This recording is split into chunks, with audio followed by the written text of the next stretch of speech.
Talmor, Shishin Marachi. Talmor is my home. My family have worked the land for generations. My gran says the island does not belong to us, but we belong to the island. And we must be ready, for a great evil is coming. And death follows with it. Listen and subscribe to the latest season of Undertow, The Harrowing, a Storyglass production presented by Realm, available wherever you get your podcasts. Contained herein are the heresies of Radolf Buntwine, erstwhile monk turned traveling medical investigator. Join me as I study the secrets of the divine plagues and uncover the blasphemous truth that ours is not a loving God, and we are not its favored children. The heresies of Radolf Buntwine, wherever podcasts are available.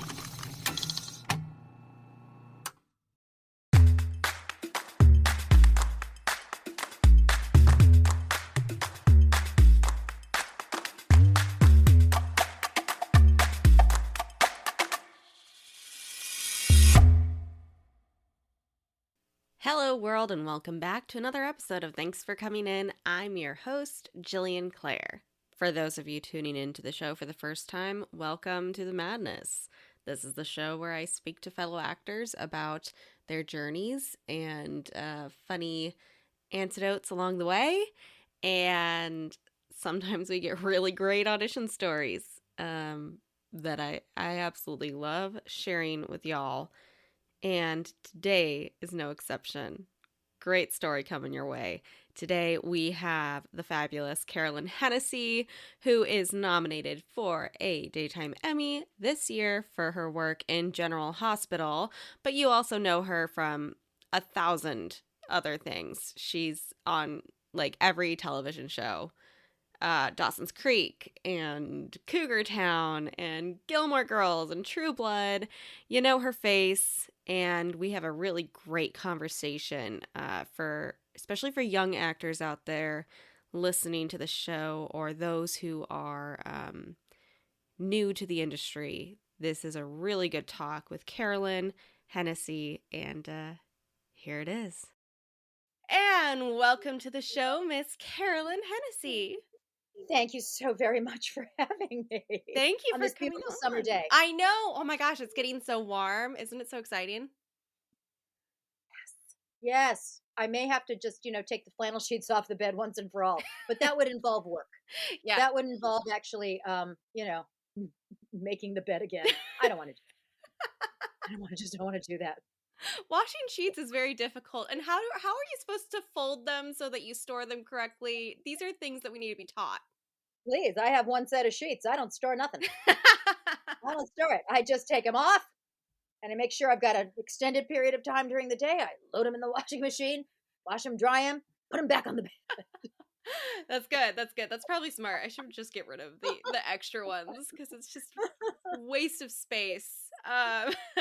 So exciting news. You were just nominated for a Daytime Emmy again for your role as Diane in General Hospital. I was, yes. Thank you, General Hospital. Thank you, General Hospital writers and directors and Frank Valentini, the executive producer, for keeping Diane alive and well. Yeah, and thanks to all my incredible cast mates who make it so much fun to play off of them, that if should I be lucky enough to win, it will be their award too, because they make me better. Yeah. As Diane, yeah. And Diane, not as a person, but just as Diane. And like you said, you've stayed alive on a soap opera, which is a very difficult task to accomplish on soaps. Indeed. And I think it's because I'm neither good nor bad. Right. But I'm funny. Yeah. I'm funny, and they respond to that. I liken it to, if the whole thing's a circus, so I'm the clown between the trapeze act and the guy getting shot out of a cannon. Mm-hmm. Death-defying, very dramatic things happening, and then there's the clown. So there's, that sort of lets everybody breathe again for a little bit. I'm also very much the Greek chorus. Totally. And because Diane gets to say to various people on the in Port Charles what the audience is thinking, but no one else can say to them. Mm-hmm. It's like Diane just doesn't care. No, she I can don't say whatever she care. wants. Yeah, that's right. That's it. And that's what makes Yeah. that role so cool and so interesting is that it's like you have to have that role that grounds everyone, and to be that character must be so fun. She's the best. She's the best because they know that whatever they write, I'm gonna force them to allow me to put, the spin on Yeah. it. And even the most dramatic moments usually end up being somewhat funny, because that's just it. That's just what comes out. So yeah, yeah. But it's fun to be that kind of lightning rod. Yeah. That everything kind of dances around. Mm. What I've loved about, because I've known you now for several years. For those listening, we did a show together called Acting Dead back in the day. Back in the day, Yeah, it's like 10 years back in ago. the day. 10 years ago. Almost. I think I was no, I was 21 when we filmed it, and I'm gonna be 29 this year. So almost So 8 10. years Yeah. ago, but still, It's still a very long time ago. But what I've loved knowing you and watching you is that yes, you're on a soap. Yes, you are consistently on that soap opera, but you're always in other things. You've been yeah, able to do what a lot of soap opera actors can't do, which is you go off and work for Netflix, you go do Gilmore Girls, you go do all these other things, but you're still Diane. You still come back to General Hospital and do right, the other stuff. right. And and two reasons for that. Number one, it's because I didn't start on the soap opera. I didn't grow up on a soap Right. opera. Diane came sort of fully formed. So I was working in prime time and feature film, et cetera, for much longer, really, than I've been working on the soap opera. And I've been working on the soap opera now. I'm coming into my 15th year. Wow. What? I know, crazy. And the other reason is just totally left my head because that's where I am now. I don't know. But there is another reason, and I will think of it. It's okay. I will think of it. We'll find it. Oh yes. They've never had me under contract. Ah. They've never had me under contract, so I can say, sorry guys, you didn't button me down for this or that week. I'm going to Atlanta. Mm. They didn't, you didn't do this, so if you want to keep me on a very short leash, give me a contract. But now I don't even know that I would take it because it really would limit the options. It does. And as much as I love General Hospital, and I do, it is the gift that keeps on giving in so many ways. It's so much fun to go off and do a feature film in Atlanta or something in New Orleans or something in New York or Toronto or even close to home, So yeah, I mean, it's as actors, you want to be able to go do those different roles. I mean, that's kind of one of the reasons that I love acting. It's like there's so many things I want to do and so many people that I want to portray, and yeah, this is the only yeah, profession I can do that lets me do that. exactly. And if you have a short attention span, that's the way to go. Yep. I'm so in awe of like the people who've been in Cats on Broadway for 30 years. Oh my gosh, and they the do it women night of after night, Chicago. right? And they figure out a way to keep it fresh and they make it fresh, etc. I couldn't do that. I'd be like, okay, I'm 3 months in. What's next? What are we doing next? So Yeah, it's true. But you mentioned that one of the reasons that you've been able to accomplish this is that you didn't start on the soap, and you've had such a long and illustrious career all the way back starting. I mean, when did you start? How did you get into this? oh my gosh. Well, I was really lucky in a way. My father was a motion picture production designer. Yeah. And so as I tell everyone who's willing to listen, I walked onto my first soundstage at 20th Century Fox when I was 4. Wow. And it was one of the sets of Fantastic Voyage, which my father was the production designer on, and for which he won an Academy Award. Amazing. So as I say, I'm the only person that I know personally who has rehearsed their Academy Award speech, which they may never give, but rehearsed it holding one. I would just climb up and get my dad's down from the shelf and just say, I'd like to thank the Academy, and and then just go from there. Oh my gosh. So I would spend as much time as I possibly could at whatever studio my dad happened to be working at when he wasn't on location. Warner Brothers. There's a street named after my father, Hennessy Street, on the back lot of Warner No Brothers. way. Yeah. It was the street that he designed for Annie, for the musical Annie, with Carol Burnett and Tim Curry and Aileen Quinn. And so when summers, I would go as much as I possibly could. Vacations, I would go as much as I could. So I just sort of started soaking in that studio atmosphere, because I do remember when I was 4, walking onto that soundstage and thinking, I mean, just even the smell of a soundstage, and you know what that's like. It's like, oh, how much asbestos is in here? We don't know. We don't care.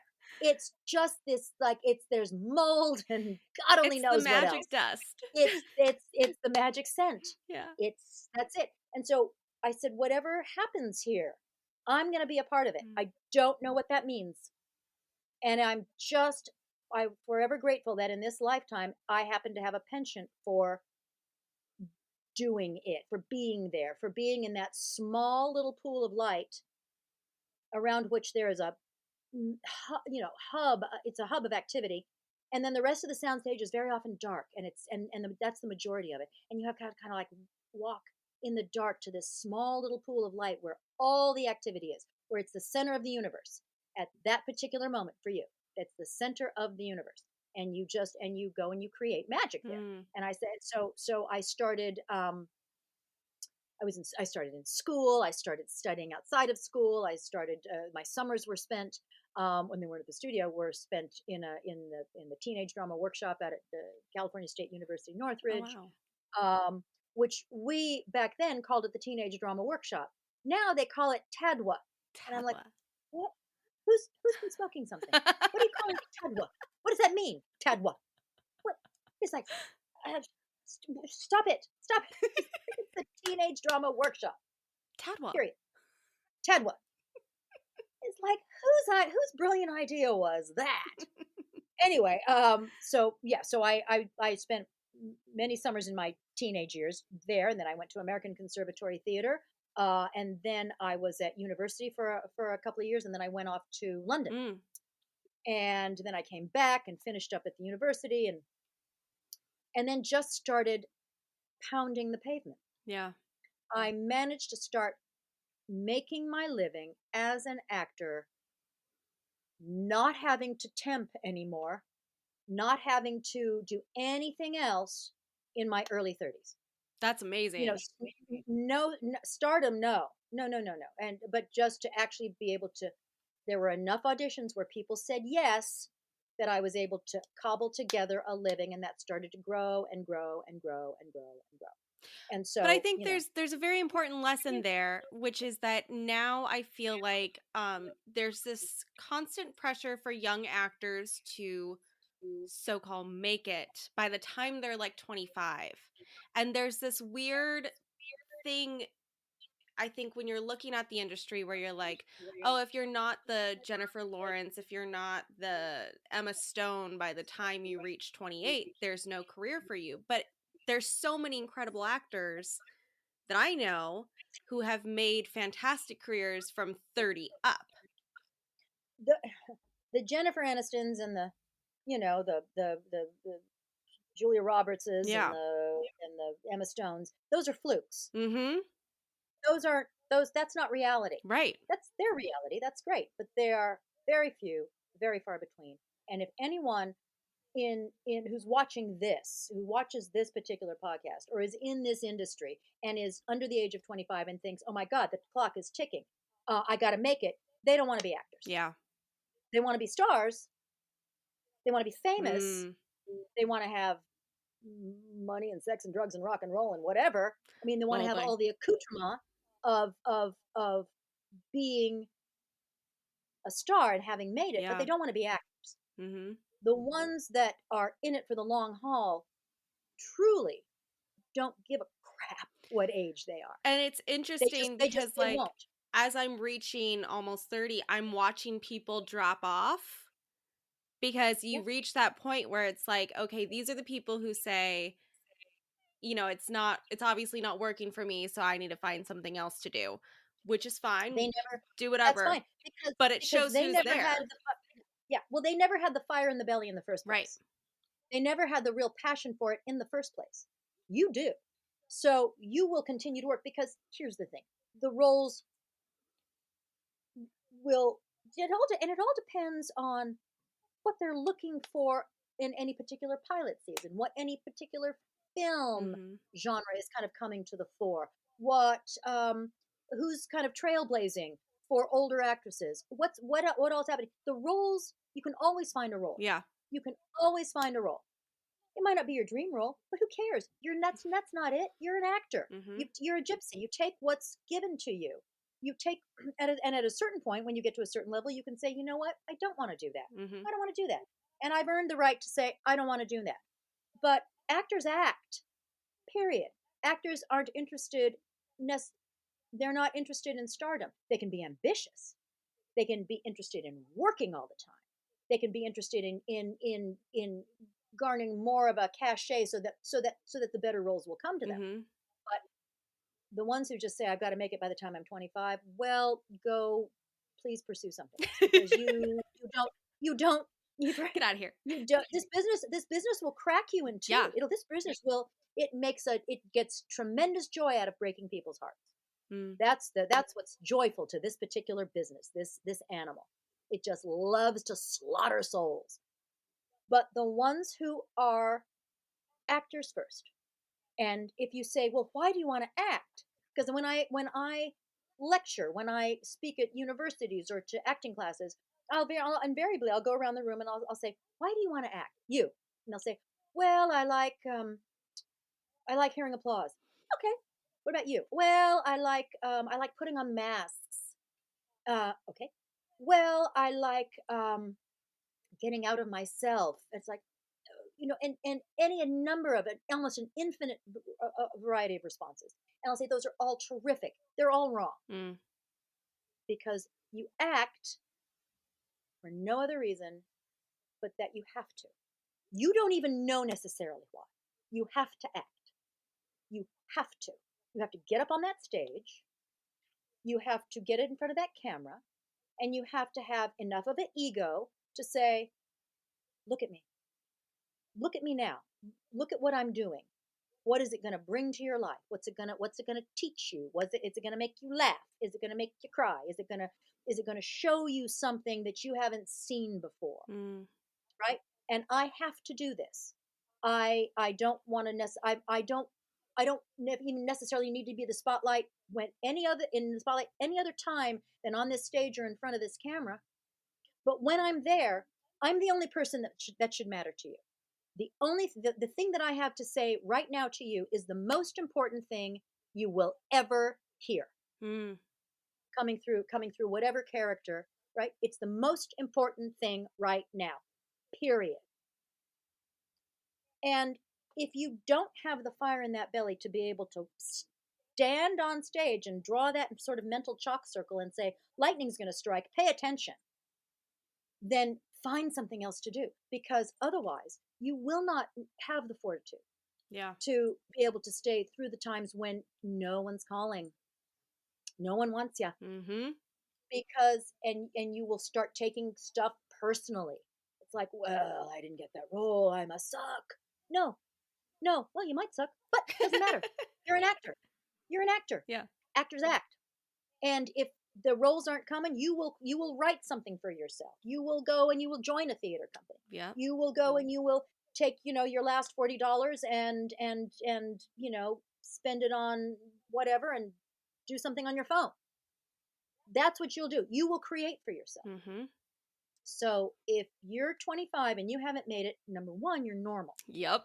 Now, if you're 45 and you haven't made it, you still act. It doesn't matter. You still do it. It doesn't matter. If at any point you wake up in the morning and you say, I just don't think I want to be an actor anymore. Run, leave the business. Because first of all, there are so many people that do, and you will end up breaking your soul in two. So that's, that's true. That's just what You can shop from anywhere doing pretty much anything. You might shop while working, eating, or even listening to this podcast. And however you shop, we all know and love the thrill of the hunt. But do you also know how to get the thrill of the best deals? Because Rakuten shoppers do. With Rakuten, they get the deals they love with the most savings and cash back. And you can get it too. Start getting cash back at your favorite stores like Sephora, Nike, and even Expedia if you're looking to get some travel in. And getting cash back doesn't mean you have to miss out on sales because those can just be stacked right on top. It's easy to use and based on a simple idea. Stores pay Rakuten for sending them shoppers, and Rakuten shares the money with you as cash back through PayPal or check. Download the free Rakuten app and never miss a deal. Or go to Rakuten.com to start getting the most bang for your buck. That's Rakuten.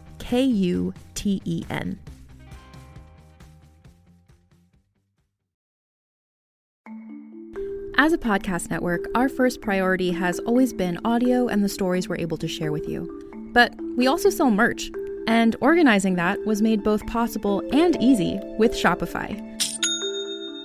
Shopify is the global commerce platform that helps you sell and grow at every stage of your business, from the launch your online shop stage all the way to the did we just hit 1 million orders stage. Whether you're selling scented soap or offering outdoor outfits, Shopify helps you sell everywhere. They have an all-in-one e-commerce platform and in-person POS system, so wherever and whatever you're selling, Shopify's got you covered.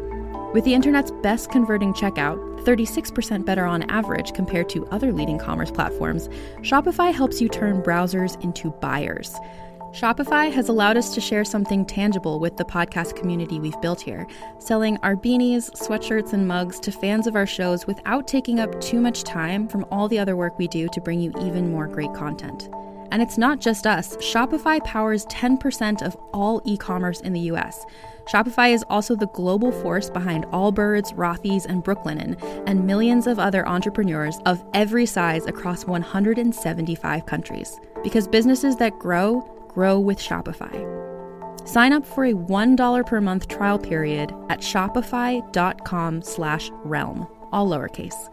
Go to shopify.com/REALM now to grow your business, no matter what stage you're in. Shopify.com/realm.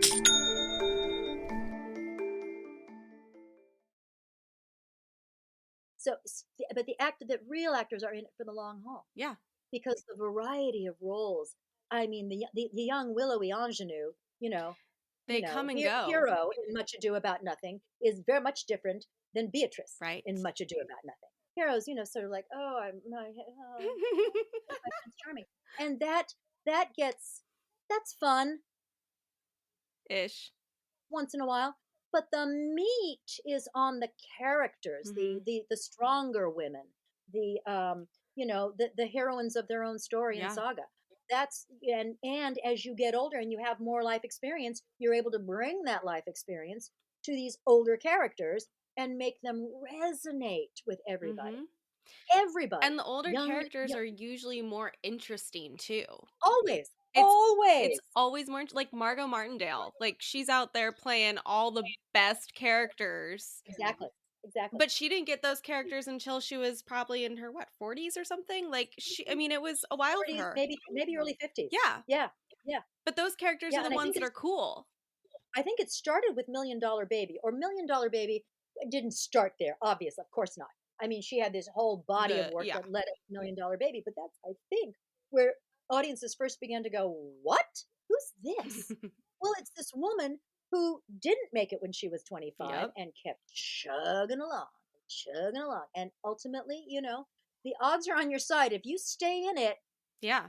If you're in it for the long game, you're gonna be successful at some point during that long haul. At some point. Yeah. So you said that you started being able to only be an actor in your early 30s. What were some of those first roles that got you to that point? Oh gosh, I was on, let's see, Wings, and I mean, I did a lot of guest star work. I even did some soap work, like 1 or 2 days. I was on General Hospital, for gosh sakes, in my teens, my late teens, for a day.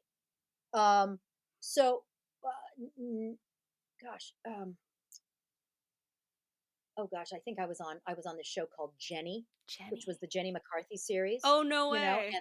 and they started bringing Chase Gardner, ace lawyer, back, and that was fun. Let's see, Wings and Party of Five, and oh, then I booked a great arc on Dawson's Creek. Which was the best show. Right. The love to hate her, Mrs. Valentine. Yep. Mrs. Valentine, who runs the and that was 21 years ago this August. Wow. 21 years ago this August. That's That's wild. crazy. Yep. Um, and you know, I mean, shows that I think nobody's ever even heard of Right. anymore. I mean, Any your day television now. credits are like so long that they would Yeah, be but they like were 3 usually like pages of a one-offs. resume. Yeah, but they were like one-offs. Yeah. It's like, well, I'm judging Amy, and boys will be boys, and half, and all these. So you're gypsies. You go Mhm. from show to show to show, and then if you're lucky, you get something like a General Hospital, or you get something like a Revenge, or a Mhm. Jesse, or a True Blood, or a True Cougar Town. Blood is like the first Yeah, time that because I know my mom had been watching General Hospital, so I would see you on the screen, but then you appeared in True Blood, and I was like, oh, dang, who this? it's She's about it's to like blow some shit up. got fangs. She's a vampire. Yep. What? What's that about? Yeah, and then you also, you do. I joined pretty every theater company in Los Angeles, Yeah. and was on stage constantly. Keeping it sharp, Mhm. and the Groundlings, and Acme Comedy Theater, and just learning those oh so important these days improvisational skills. Yeah. So any actor out there, join an improv troupe, or actually join an improv um, class. Mm. I think Scott Sedita has some good classes, and Upright Citizens Brigade, and the Yeah. Groundlings, and there are some really great improv, because people expect that now, Right. and for a lot of reality television, they want that. For a lot of sketch shows, they want that. Mhm. So and also it helps you for like a legit audition, Yeah. where you've actually got a script, but they say, you know what, I want to see a bigger choice here, I want to see a smaller choice here, I want to see something utterly different here. And it's like, oh, okay, because of that improvisational background, I can turn on a dime. Mhm. I can absolutely turn on a dime with no thought of, oh God, oh, that must mean I sucked in my original choice. No, it doesn't mean that at all. It means they want to see something different from you. They like you. They're not sending you out of the room. Exactly. I love Do when it. I get corrected in auditions because I'm like, oh my gosh, they like me then. They like me enough Right. to spend more time on me. To spend more time, and to see if you are directable, as opposed to saying, I don't think the character would do that. Bye bye. Mhm. Bye bye. See ya. And that's actually one of the difficult things about this lockdown, when we've all had to be sending in auditions. Well, it's great, but the odds are that you're either what they want straight out of the gate. Mhm. And there's probably only going to be one of you in all the auditions. Or they would see something that they would be able to work with, but they can't because you're not in the room. Yep. So you have to. It's a very fine. It's a balancing act. Do I do what I think they're going to want, or am I true to myself? And ultimately, you can only go with being true to yourself. And if you are, let's say, the color yellow, and they happen to want blue, you're not going to get that role. Mhm. But they'll remember for that time when they want yellow. It's like, wait a minute, but who was that girl? And she, and what's her name? Mhm. Let's bring her in, or let's put this out to her. Hopefully, we will start going back to reading in the room Oh man, I hope so. soon. It's a completely different thing, and it's hard to audition on tape when you're not in the room because it's just there's a vibe to it. There's a vibe when you walk into that room and you're like, if you're in that zone too and you know you're going to do a good audition, it's like the casting director's vibing with you, you're vibing with them, you're like in that zone, you're ready to go and you hit it out of the park. Right. There's nothing like that feeling. And the producers are all like trying to stifle laughs. Yes. It's like, Oh, don't laugh because it'll throw her off. It's like, no. Oh, I got you right here, yeah. right here. This is where you are. Yeah. No, it's the best. It's the best. Mm. And even if you don't get that role, you walk out going, I did good. made They're going to friends in know the room. me. They know me now, and I know them, and that's big. Because that's actually your job. Yep. Your job is not to get the job. Your job is to show them that you've done the work, you can turn on a dime, and you're not going to be a pill to work with. Right. Speaking of auditions, we love to share audition stories on this podcast. Do you have one you'd like to share with the listeners? Yes, and this I think goes to the heart of not all casting directors are assholes. Mm. In fact, most of them aren't. No. Most of them actually want to see you succeed. And it's a very funny story. And I ended up telling this story at this woman's as part of this woman's eulogy. Oh my goodness. A casting director named Cecily Adams, who was one of the finest casting directors you would ever want to know. And I think she was married at the time. Well, anyway, she was married to an actor named Jim Beavers, who everyone would know from oh gosh, he was on a lot of shows. Jim Beavers, look him up. I can't think of any of the shows right now, but he's on a lot of them. Really, just so many. And Cecily was also. I was in the main company at the Acme Comedy Theater, and Cecily was also a sketch actor. Wonderful actress, in addition to being a casting director. And Cecily had used one of my wigs. She was in the B company, and I was in the main company. She was coming up, and she used one of my wigs, and she hadn't put it back in the right spot. Well, I flipped out. I just got on my high horse. I was an absolute ass about the whole thing. And somehow it got back to Cecily that I had taken the wig and I was in a harumph about the whole thing. Well, Cecily then calls me in for That 70s Show. Oh. And I walk in and I see it's Cecily, and I went, it's a sabotage. It's an ambush. It's an ambush. She brought me in here to humiliate me. And she could not have been more lovely. She couldn't have been just so fabulous. And I ended up booking this thing, and I went, and I think Cecily said something to me like, you see, it's not an ambush.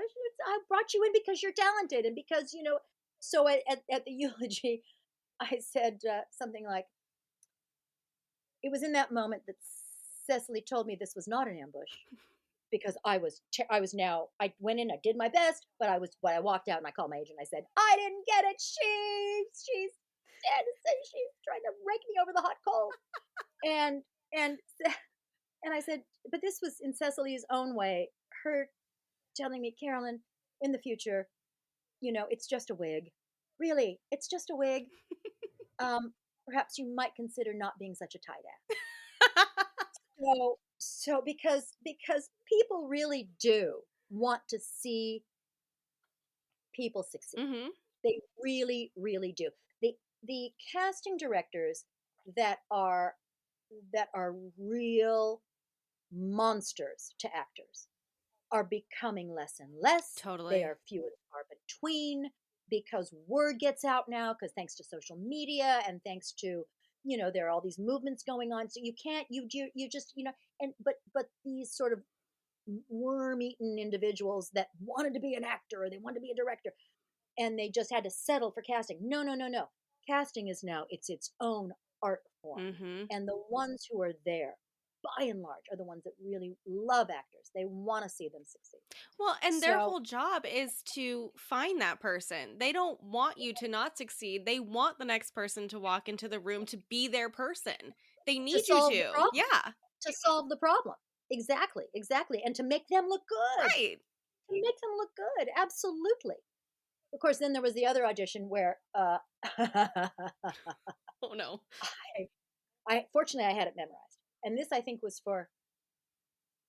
it was a show starring Jane Leaves. And I can't remember. Yeah, I just remember Mary Lou Belli, my dear friend Mary Lou Belli, was directing it, and Jane Leaves was the star. It was after Frasier.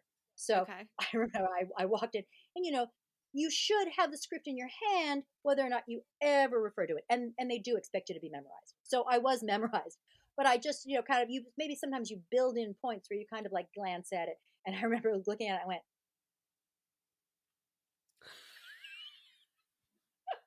it's like I went, and they all started laughing. And I just said, and I continued and I went, now we can laugh at the fact that Carolyn's losing her eyesight. Now we get to laugh about that. And then I was like, I'm getting old. Oh, there it is. Like, The and moment because it happened to me in the middle of the audition. Of course. My eyesight went south in the middle of the audition. Now your eyesight was sabotaging you. Yeah. Yeah. Oh, my wow. gosh. That's a great story. Yeah. I love that. But it's... But everyone, nobody wants you to fail. No. Listen, I shouldn't say nobody. Every once in a while, of course, you're going to run up against somebody who's just, and it has nothing to do with you. Mm-mm. Nothing to do with you. It's their own mishigas that they're dealing with, their own insecurity, their own, I don't know, maybe they're passing a kidney stone. I don't know what it is. But you cannot take anything personally. That's the thing that I have to tell everybody. Yeah. Nothing. Yeah. Because you control 5% of the audition. The actor controls 5%. That 5% has to be operating at 100%. Mm-hmm. But you've only got 5% because you don't know that the lady that they want is the girlfriend of the director. So everybody that they called in just to look fair, they're not going to get it. Nope. None of us are going to get it. She's got it. She's already got it. Or that the blonde-haired lead has now been changed to a redheaded lead. So the redheaded actors that are out, by literally 30 seconds before they started calling in the first girl, the call came down, we lost, Matthew McConaughey, and we've now got Tom Cruise. Yep. And he's, on the short, Mm-hmm. so they have to have somebody can't. So all the, redheaded actresses that are 5'7", they're out. They're going to see them because that's the courtesy of the business. Mm-hmm. But none of us stand a shot, and we don't know that. Mm-hmm. We don't know that. We go in thinking, this role's mine. Man, I got this. No. So there are so many variables that you have no idea about and you cannot control. Period. But what you can do is you get that you've done the work. You can show them that you've done the work by making your audition seamless and actually showing that it's no work at all for you, if that makes sense. Mm-hmm. And be able to turn on a dime and be the person that they want to spend 12 hours in a big dark box with. Amen. That's it. Amen. That's how you end it right there. Wow. Amen. Where can people follow you on social media, by the way? Wait a minute, one more thing. Yes. When you're sitting in that director's chair that says cast and you're in, guest cast, you're right. Don't talk about acting. They don't care. They don't care. Don't talk about your process. Don't talk about the plays you've done. They talk about fishing or gymnastics or dogs. Talk about food. Talk about where you've been. Don't talk about acting because they're not interested. Nope. They don't care. They don't care. That just shows that you're too into yourself when they want you to be into them. Yep. So be into them. Where can people find you? Yes, where can people find you on social media? People can find me at Carolyn Hennesy that's Twitter, and I think there's a Facebook page and the Gram, as you kids call it, the Gram. And so it's HENNESY, CAROLYN, HENNESY, the short spelling of Hennessy. So. Well, thank you so much for spending your afternoon with me, and I'm so excited for the Daytime Emmys. I'm crossing my fingers for you, big time. It'll be fun, right? Heck yeah, it'll be fun. Put on a gown and get your hair and makeup done. Get your hair and makeup done. Take home an award. I mean, super chill. We'll see. I got some stiff competition. Yeah, stiff competition. It's very good this year. Yeah. Well, thank you so much for coming on. It was so My nice pleasure, to catch up. honey. Mwah. Mwah. Love you mucho. Okay. Thanks again to Carolyn for coming on the show and chatting it up with me. It's always fun to have people that I know and that I've worked with on the show. It's like a little reunion. So it's really special when that happens. So thank you, Carolyn. And hey guys, if you aren't following us on Instagram, go ahead and go to our show notes. Head on over to Instagram because we post really fun little clips from these interviews on our IGTVs every Friday. Did I say IGTVs as multiple? Oh well, I'm keeping it in. I'm lazy today. I'm very tired. It's very hot. I'm gonna go to sleep or something after this. So go to our Instagram and check that out, so you can see some of this conversation, with two people actually talking to each other face to face, not in the same room, but face to face. And tune in next week. We have a fantastic guest on the show that I was really excited to talk to. So that'll be a special episode. And yeah, thank y'all for continuing to listen to me ramble and talk to people that I connect with and that I love talking to. It's been a great year of doing this. I can't believe it's been a year, but it's been a year and here we are. And I'm so thankful for your support. So thanks. And, rate us, give us some love, give us some reviews, tell your friends about us. And as always, thanks for coming in.